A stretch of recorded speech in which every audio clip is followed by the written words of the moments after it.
warahmatullahi wabarakatuh. Sore dan ibu semua.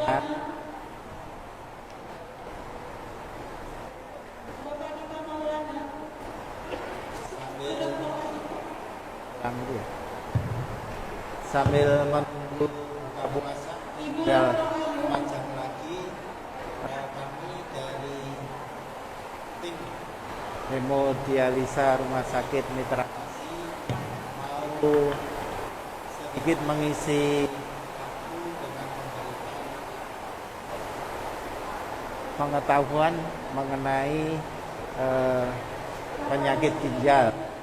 Ini juga di dalam rangka Hari Ginjal Sedunia yang jatuh pada hari ini, Kamis tanggal 14 Maret 2024. Temanya adalah meningkatkan pemerataan akses pelayanan dan pengobatan yang optimal. Pemerataan akses pelayanan ini maksudnya adalah agar pasien-pasien yang penyakit ginjal dapat dilayani di seluruh rumah sakit, terutama khususnya di Cimahi ya.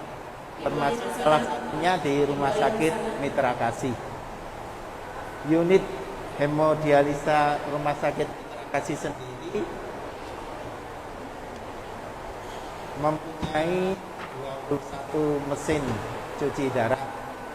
20 ada di ruangan unit hemodialisa yang di sebelah kiri sini dan satu di ruangan ICU.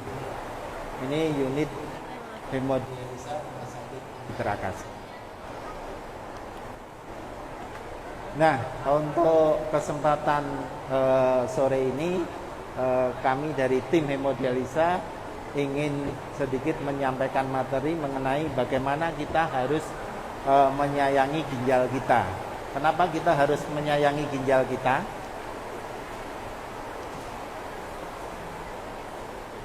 Nah, ginjal ini merupakan organ tubuh yang sangat penting.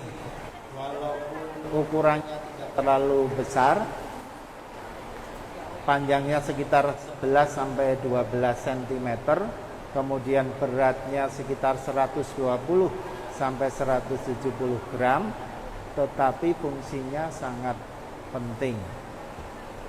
Tanpa ginjal mungkin kita tidak akan bisa bertahan hidup karena fungsinya sangat bermacam-macam. Ginjal ini ada dua ya Bapak Ibu, di letaknya di pinggang atas ada dua, kanan dan kiri. Nah, ini apa fungsi dari ginjal itu? Nah, ini dia. Macam-macam fungsinya. Yang pertama adalah untuk memproduksi urin. Urin ini air kencing. Ini fungsi utamanya adalah memproduksi urin. Kemudian yang kedua adalah mengeluarkan zat sisa produk tubuh dan kelebihan cairan. Kemudian juga mengatur kadar senyawa kimia dalam tubuh. Dan yang penting juga adalah fungsinya di dalam mengatur tekanan darah. Kemudian juga menjaga kesehatan tulang, kemudian membantu memproduksi sel darah merah atau hemoglobin. Ini adalah fungsi yang paling utama, menyaring 120 sampai 150 liter darah per hari. Nah, hasil saringannya ini nanti akan menjadi urin atau air kencing. Itulah fungsi utama dari ginjal kita. Lanjut. Lanjut. Lanjut aja.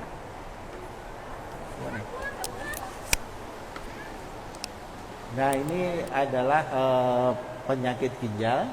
Penyakit ginjal ini ada yang akut maupun ada yang kronis.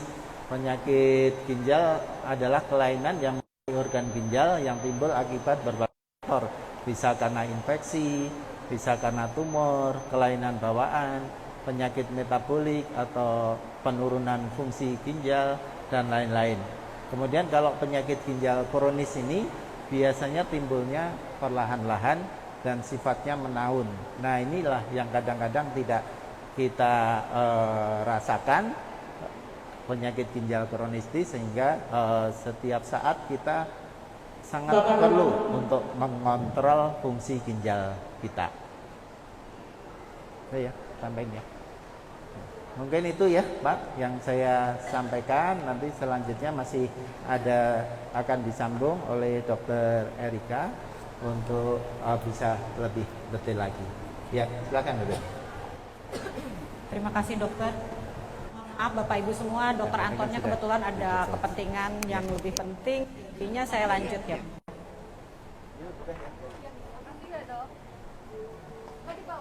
Tadi sudah dijelaskan mengenai fungsi ginjalnya sendiri, saya lebih sekarang ke penyakit ginjal. Penyakit ginjal itu adalah kelainan yang mengenai ke organ ginjal yang timbul akibat berbagai faktor, misalnya infeksi, tumor, kelainan bawaan, penyakit metabolik atau degeneratif, dan lain-lain. Penyakit ginjal kronis biasanya timbul secara perlahan-lahan dan sifatnya menahun. Jadi penyakit ginjal itu ada dua, ada yang akut dan kronis. Yang sekarang kita bahas adalah yang kronis. Penyakit ginjal kronis, nah ini kelainannya jadi begini, tadinya yang sehat, bagus, smooth, ya ini jadi bentuknya jadi kalau udah sakit begini nih, ada benjolan-benjolan kecil. Penyakit ginjal adalah kelainan yang mengenai organ ginjal yang timbul akibat berbagai faktor. Pada awalnya tidak ditemukan gejala yang khas sehingga penyakit ini sering terlambat diketahui. Jadi kalau misalnya darah tinggi, udah kita ketahui ya sakit kepala gitu kan. Tapi kalau penyakit ginjal telat, biasanya mah gitu kan, kesannya mual. Orang nyangkanya mah, ternyata setelah dicek semuanya larilah ke ginjal. Nanti saya akan lebih jelas lagi. Ini penyebab terbanyaknya.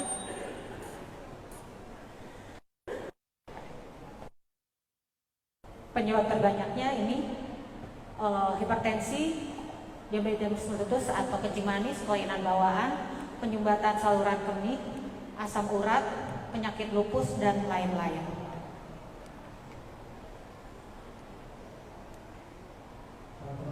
Ini faktor risikonya tadi sudah jelaskan sedikit.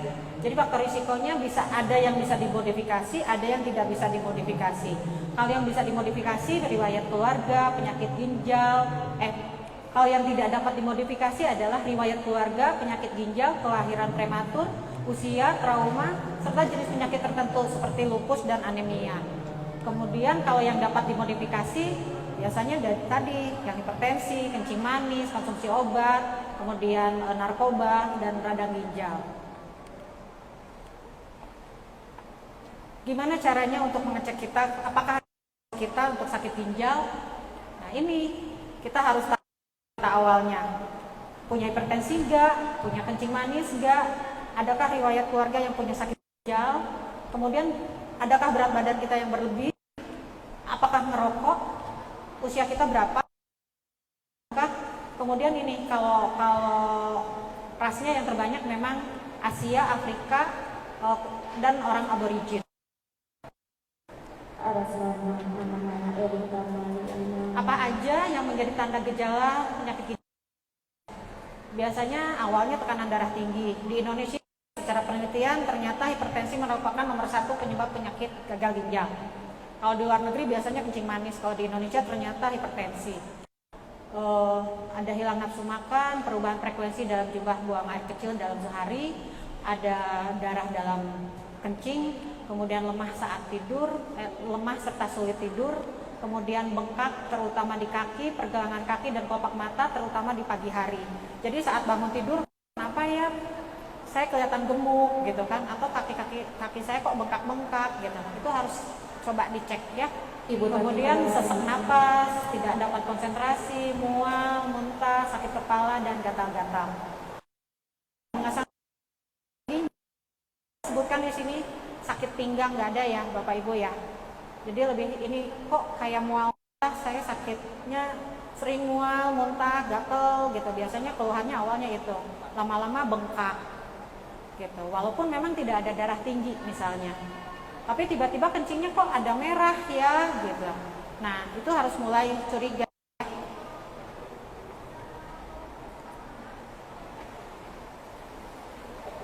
Bila ditemukan tanda yang tadi, apa yang harus dilakukan? Kita harus cek gula darahnya apakah dia tidak. Kemudian kontrol juga darah tingginya. Apakah kita punya sakit darah tinggi atau tidak. Kemudian ini, atur pola makan dan hidup sehat.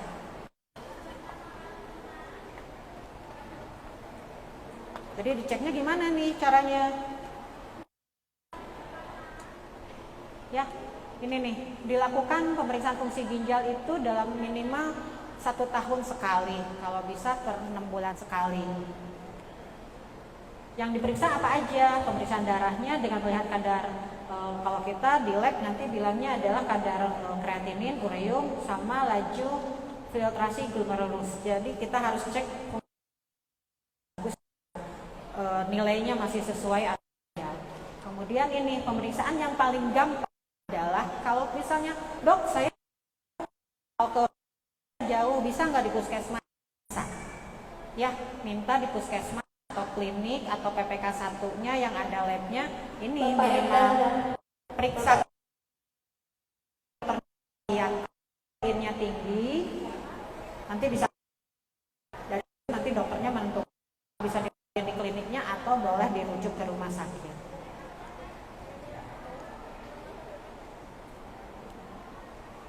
Ada 8 cara untuk mengurangi resiko penyakit ginjal. Tetap fit, aktif, berarti kan harus olahraga ya. Kemudian pertahankan kadar gula darah tetap normal, cek secara manis. Kemudian awasi tekanan darah Anda. Jadi kemudian makan sehat, diet seimbang, jaga berat badannya. Kemudian jaga asupan cairan yang sehat dan cukup. Tidak merokok dan hindari terpapar asap rokok. Jangan minum obat secara berlebihan. Periksa ginjal Anda jika Anda memiliki lebih dari 1 faktor risiko. Tadi faktor risiko sudah saya sebut.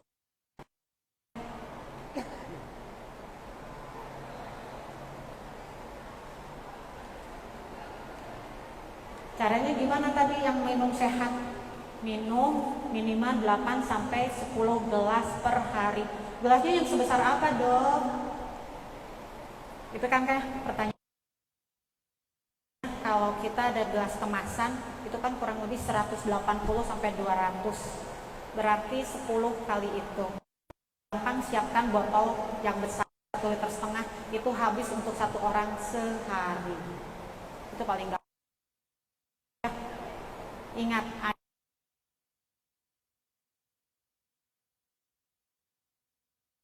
udah saya mah senangnya kopi, boleh nggak banyaknya? Tadi kan udah dijelaskan, minumnya air.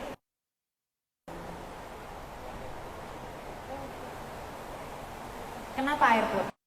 Air putih membantu mencegah dehidrasi, menjaga pikiran tetap fokus, membantu menjaga berat badan dan meningkatkan kesehatan kulit. Ibu-ibu mah seneng kalau udah ada sehat-sehat kulit.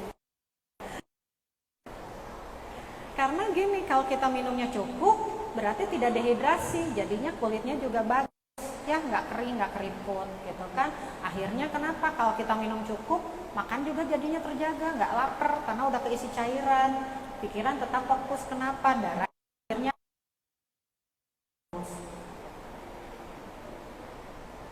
dok, sekarang saya kena gimana terapinya? 1, tetap perubahan gaya hidup. Gaya hidupnya harus seperti apa? Pola makan sehat, menjaga berat badan, minum air cukup, olahraga secara teratur, tidur cukup, menghindari konsumsi obat-obatan yang dapat merusak ginjal, tidak merokok atau alkohol, pola stres. Kemudian terapi obat-obatan sesuai anjuran dokter. Biasanya ini, itu kan dok nggak boleh minum obat-obatan yang merusak ginjal. Kalau dari kita, obat-obatnya sudah kita perhitungkan untuk bisa menjaga ginjal. Dengan penelitian terbaru, obat itu untuk darah tinggi dan obat kencing manis biasanya sudah disesuaikan dengan yang sakit ginjal. Mereka sudah menyiapkan obat yang untuk memprotek ginjalnya supaya lebih bagus. Yang ketiga adalah caranya dialisis, cuci darah. Cuci darah sendiri ada 2, ada cuci darah dengan mesin yang tadi sudah diperlihatkan, atau cuci darah mandiri. Sekarang lagi program, kenapa ada programnya menuju pemerataan akses pelayanan ginjal dan hipertensi di Indonesia.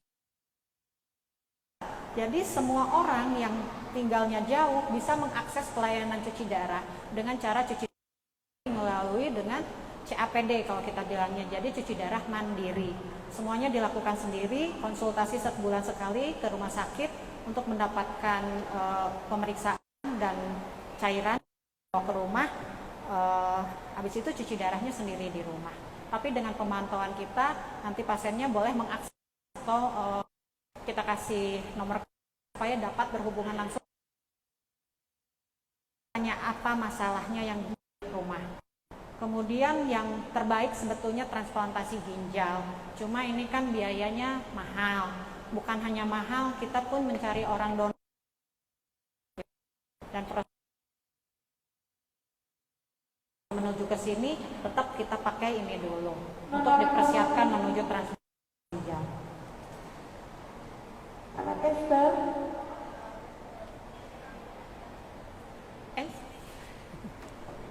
Klik 2 kali.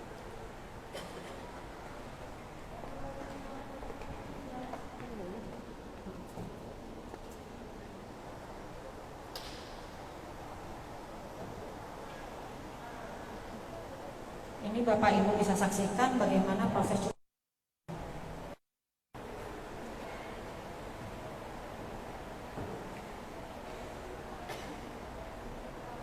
cuci darah secara pengklaiman yang menghabiskan dana untuk pasien lain.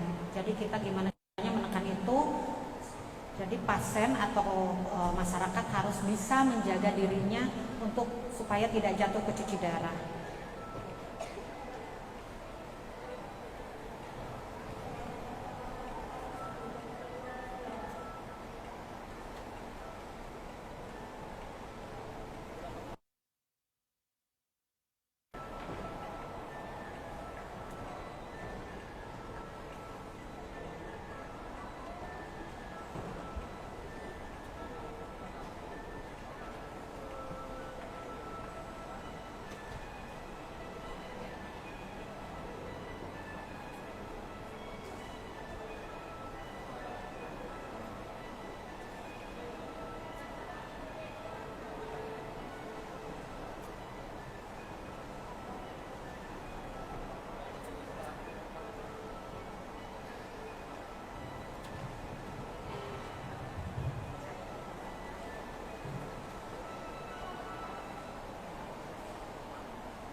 Bapak Agus Awad. Terima kasih. Sekian dari saya. Mungkin mangga dipersilahkan. Bapak Dian Kosimulun.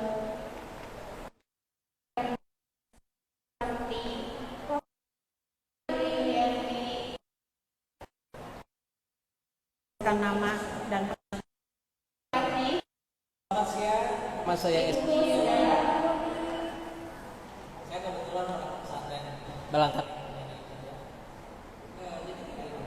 Ibu Yati Mulyati melaporkan senjata terlebih dahulu. Ada pernyataan kebanyakan minum obat, tapi yang kita rasakan ini, saya selaku pasien yang menggunakan diabetes,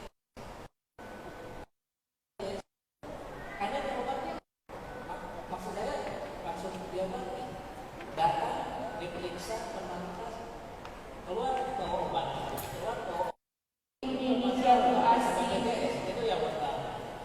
Polis 19 tertentu. Untuk yang kedua, jika gagal ginjal, apakah masih ada kemungkinan untuk diperbaiki?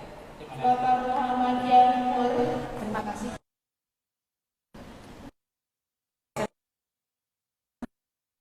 Periksa ditanya sedikit langsung pulang bawa obat. Yang bisa komentari di sini hak pasien untuk bertanya kepada dokternya. Ya, jadi pasiennya yang harus cerewet, gitu. Itu nomor 1. Pasiennya cerewet. Tanya aja lagi balik dokternya, dok saya dikasih obat apa aja, fungsinya untuk apa aja, pasti jelas.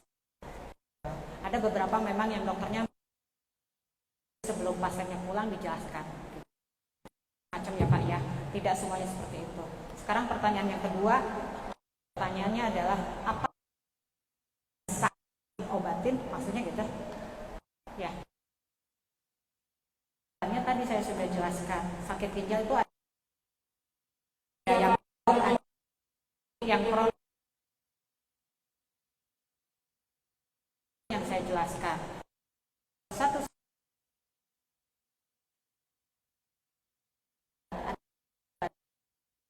misalnya pasien-pasien ginjal sih suka bilangnya vitamin ginjal dok, ya. Itu obatnya, minumnya memang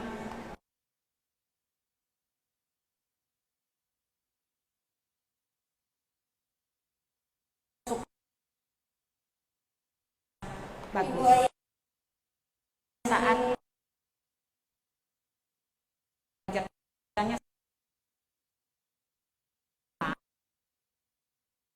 caranya bukan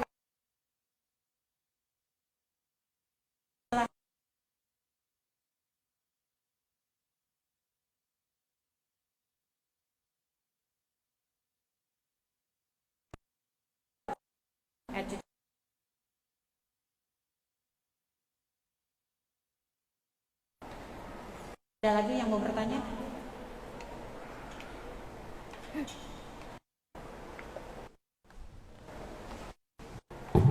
Persiapan Bapak aja. Bismillahirrahmanirrahim. Saya bilang dok, tanya pada tahun 9 saya itu mengalami kata dokter albumin, tetapi sudah ditangani dan katanya sudah selesai, alhamdulillah sudah sembuh. Yang saya tanyakan, apakah albumin itu akan terulang kembali atau bahasanya kamu lagi gitu dok, dan sangat berhubungan dengan ginjal tentunya atau tidak? Itu saja dok, terima kasih. Terima kasih pertanyaannya Bu. Jadi kalau Ibu sudah pernah cek albuminnya dari air kencing atau dari darah?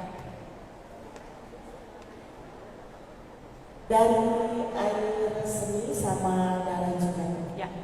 Kalau Ibu sudah pernah dicek air seninya, kemudian hasil albuminnya ternyata positif, saya kurang tahu itu positifnya berapa karena ada macam-macam ya Bu ya. Tapi kalau Ibu sudah pernah itu, berarti itu dulu sudah pernah ada gangguan ginjalnya. Kalau kita secara awam biasanya kita bilang kebocoran ginjal, gitu ya.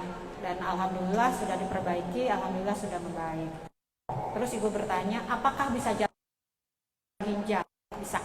Selama Ibu tidak menjaga ginjal dengan tadi yang 8 cara, tidak hidup sehat, yang cukup, tidur teratur, olahraga, tidak dilakukan itu semua, itu akan ya. Yang namanya kebocoran albumin itu adalah suatu zat yang bisa yang harusnya tidak boleh lewat ke ginjal. Jadi harusnya negatif di air seni. Begitu itu ada di air seni, berarti lumayan tuh bolong-bolong di ginjalnya lumayan besar, makanya bisa bocor. Nah, untuk menjaga itu semua, makanannya harus dijaga, minumnya juga harus dijaga. Termasuk harus minum obat-obatan yang memang disesuaikan atau dianjurkan oleh dokternya. Ya, gitu ya Bu. Ada lagi? Ini.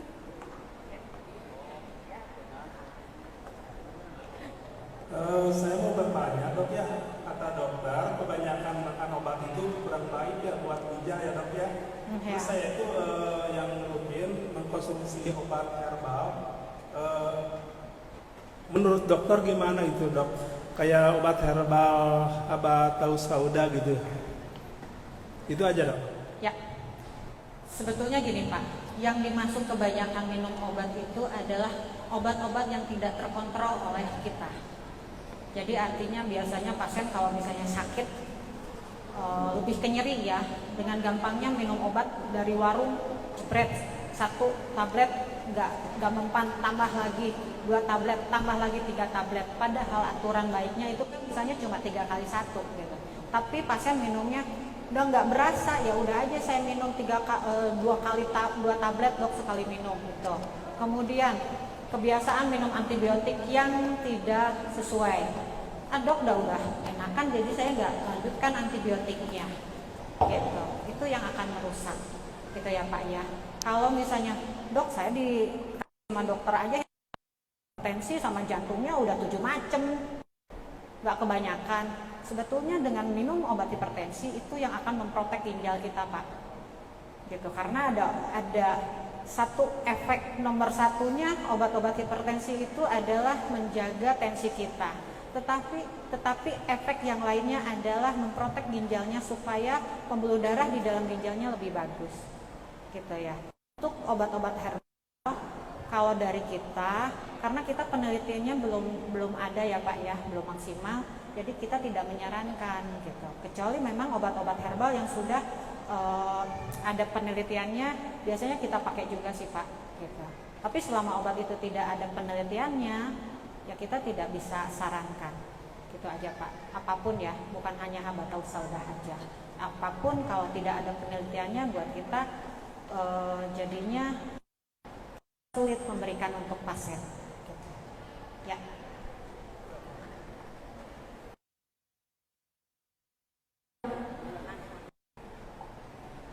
Ya, mangga dari tadi ya udah ngasih aja.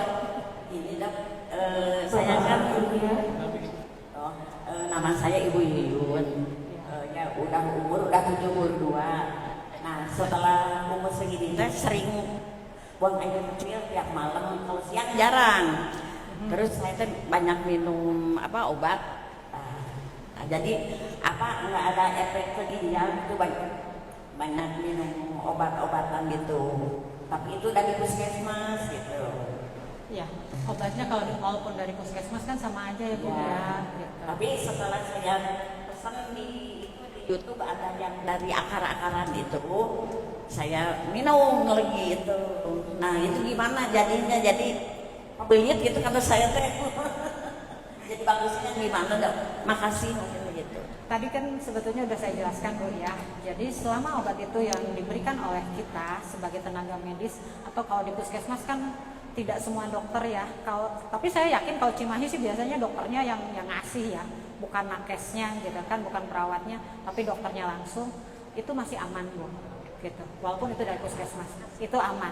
Hanya yang kita takutkan dalam tanda kutip adalah obat-obat yang Ibu beli secara online itu. Kita nggak tahu. Yang saya tadi sudah jelaskan, karena kita belum bisa memberikan menjudge itu tidak. Penelitiannya masih belum banyak Bu gitu. Tapi ada beberapa obat yang sudah penelitiannya banyak. Ya. Ada satu lagi. Ya, terima kasih dok. Ini yang sering saya alami dok. Ini merupakan ada dampaknya nanti kira-kira enggak ke gangguan ginjal. Pertama saya gini dok, kalau saya itu buang air kecilnya itu agak terlambat, jadi agak merasa ada rasa menahan itu. Nanti buang air kecilnya itu tidak bisa lancar, sedikit. Tapi nanti kalau udah habis istilahnya mungkin yang kedua itu sudah lancar lagi. Itu yang pertama. Yang kedua mungkin ini nanti batu ginjal. Kalau batu ginjal, saya pernah mengalami batu ginjal dulu. Tapi saya belum pernah merasa beroperasi. Tapi alhamdulillah sampai sekarang ini sudah tidak merasakan sakit lagi. Nah ini bisa keluar secara otomatis dengan obat-obatan atau bagaimana. Terima kasih dok. Ya, terima kasih Pak. Satu, untuk tadi kencingnya tidak lampias ya Pak ya. Kalau laki-laki gitu ya, itu ada faktor secara organ, biasanya ada penyakit prostat Pak gitu. Jadi ada namanya organ prostat itu yang mencepit saluran ginjal, salurannya. Nah itu yang harus diperiksa. Gitu. Memang menjepit atau tidak. Kalau menjepit nanti ada tindakan dari dokter bedah urologi, nanti Bapak konsultasinya. Kemudian dengan batu, dok batunya memang tidak sakit tapi dulu pernah berasa. Itu macam-macam, bisa kalau ukuran kecil mungkin berikan dokter dia pecah keluar walaupun tidak berasa. Tapi yang kita tidak pecah dan akhirnya menggumpal di dalam, makin lama makin banyak, makin besar. Itu yang nanti akan menyebabkan gangguan ginjal. Karena kita juga punya ada pasien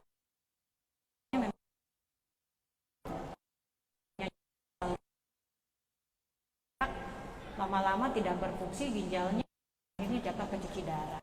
Jadi tidak berasa, usahakan kontrol ya, 6 bulan sekali. Ibu yang Linda boleh bedah. Sudah mungkin ya.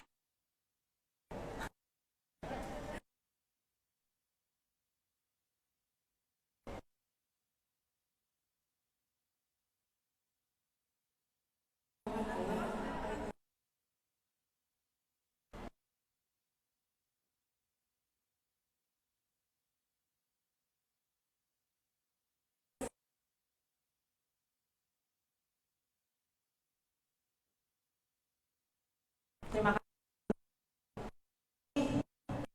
Yang tadi ya Bu ya, faktor resikonya semua gitu kan, ada darah tinggi, ada kencing manisnya juga, ada sering ngantuknya juga ya.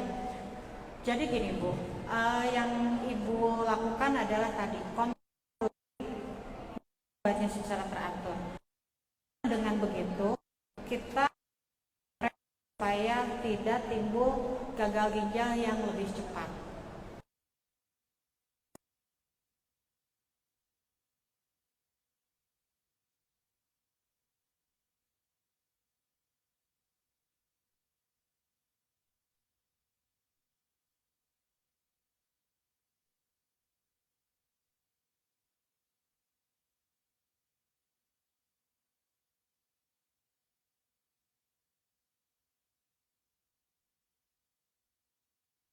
Sampai 2 liter atau kurang lebih 8.